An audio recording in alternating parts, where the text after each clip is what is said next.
This film is based on a true story. 24-year-old single mother Kimberly Jansen comes to a doctor's office and feels disoriented. Dr. Richard Darien assures her it's a side effect of the sedative. But the woman can't shake the feeling that something went wrong. Kimberly gets into her car and drives home, yet the feeling won't leave her, that Dr. Darien did something while she was helpless. Since then, Kimberly can think of nothing else. She goes to the police and undergoes a medical examination.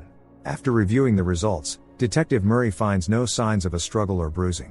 Kimberly insists that Dr. Darien administered a sedative to her, even though it was supposed to be just a routine checkup. Detective Murray asks her to think carefully, because this is a very serious accusation. Richard Darien is very wealthy and has an excellent reputation. But Kimberly has no intention of backing down. The detective asks her to describe the events of the previous day in detail. Kimberly recalls running into Dr. Darien. She attends courses at the hospital. Then she went to a game with her boyfriend Billy and her friend Heather. Richard Darien was there too, the center of attention. He kept his eyes on Kimberly. She works at a gas station, and Billy didn't know she had a shift that evening. He showed up to fill up with another girl. That's how Kimberly found out about his cheating. They got into a fight right there in the station store and smashed a display case. Kimberly was injured badly enough to go to the hospital. Dr. Darien immediately began paying attention to her not just as a patient.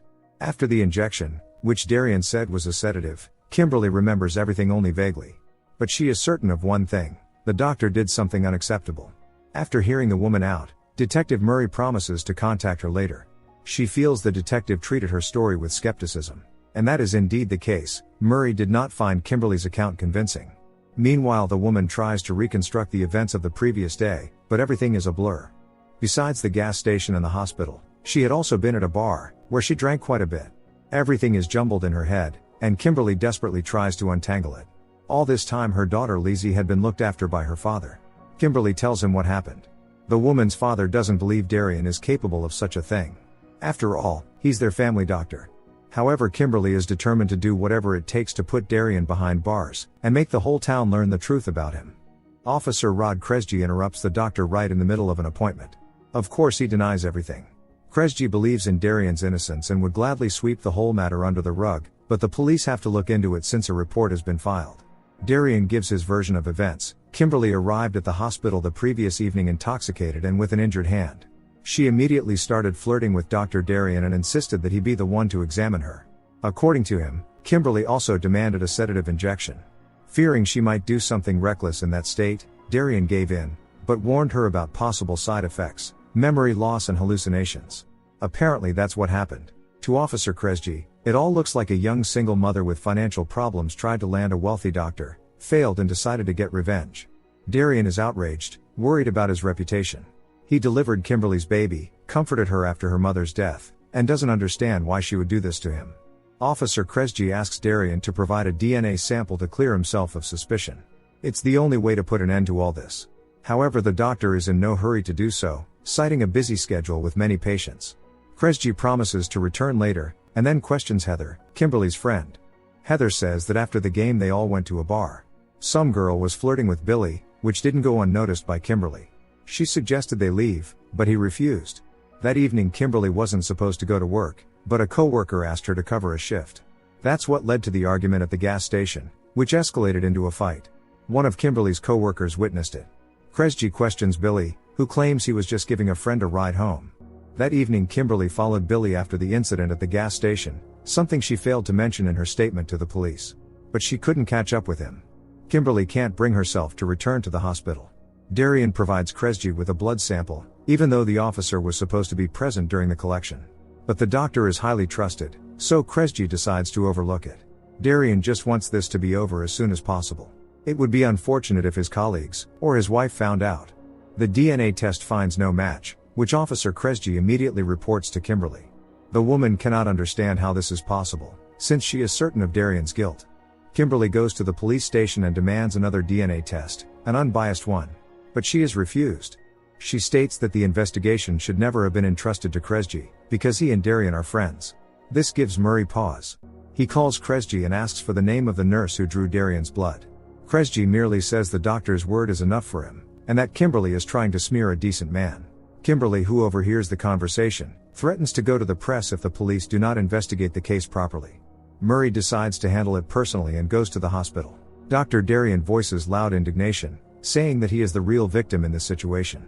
Nevertheless, Murray insists that Darien give another blood sample for testing, this time in the presence of a police officer. The doctor has no choice but to comply. He is clearly nervous. Gathering her courage, Kimberly returns to the hospital. Darien immediately blocks the woman's path and begins apologizing for miscalculating her sedative dose. Her nightmare was too vivid. But Kimberly refuses to listen and does not want to speak with him at all. This time the DNA does not match either. Murray has no doubt left that Kimberly has slandered the doctor. She likely did it unintentionally, having believed her own imagination. Either way, the case is closed, unless Darien chooses to press charges against her for defamation. Rumors have already spread through their small town, and wherever Kimberly goes, people look at her with judgment. Everyone sees her as a liar and promiscuous. Kimberly begins to suffer from nightmares, and her father does not know how to help her. This has been going on for 2 weeks. Powerless to do anything, Kimberly's father takes her to a psychiatric clinic. The woman is hospitalized. Darien is having drinks with Kresge at a bar as if nothing happened. The doctor's good name has been restored, while Kimberly withdraws deeper into herself. The doctor's voice, along with the mockery of the police officers, haunts her. But despite everything, she wants to return home. Kimberly's father says that first and foremost, she needs to think about Lizzie. It would be better for them to move somewhere far away, where no one knows them. Kimberly decides to do just that. She feels used and betrayed, because even her own brother does not believe her. He cannot understand how the doctor could have done something inappropriate to her if he delivered her baby. Kimberly knows that no man will understand what it is like to be helpless and unable to fight back against an abuser. Despite everything, she plans to continue her medical courses, though at a different hospital. Darien has won and remained unpunished. Kimberly cannot come to terms with this and goes to the police station to find out whether the case can be reopened. The prosecutor will review the case only if new substantial evidence comes to light. That is all Kimberly wanted to know. The woman asks her father for money for a private investigation. The man does not think this is a good idea, believing it would be better to let it go and simply move on. But he has no idea what it is like for Kimberly to wake up with this every morning. At any cost, Kimberly is determined to prove Darien's guilt, and turns to a private detective, Emmett. To begin with, they need another sample of Darien's DNA, for example blood or saliva. This will not be easy. Kimberly suggests finding other possible victims of the doctor and meets with Heather. They could check all the patients who stayed overnight at the hospital and never returned to Dr. Darien. Heather eventually agrees to help, even though it is risky for her. Kimberly goes to Carrie, one of those patients, but as soon as she hears the name Richard Darien, she refuses to talk. Carrie is clearly frightened, just like the next woman. Something definitely happened at the hospital. Emmett tricks Darien into providing a sample of his saliva.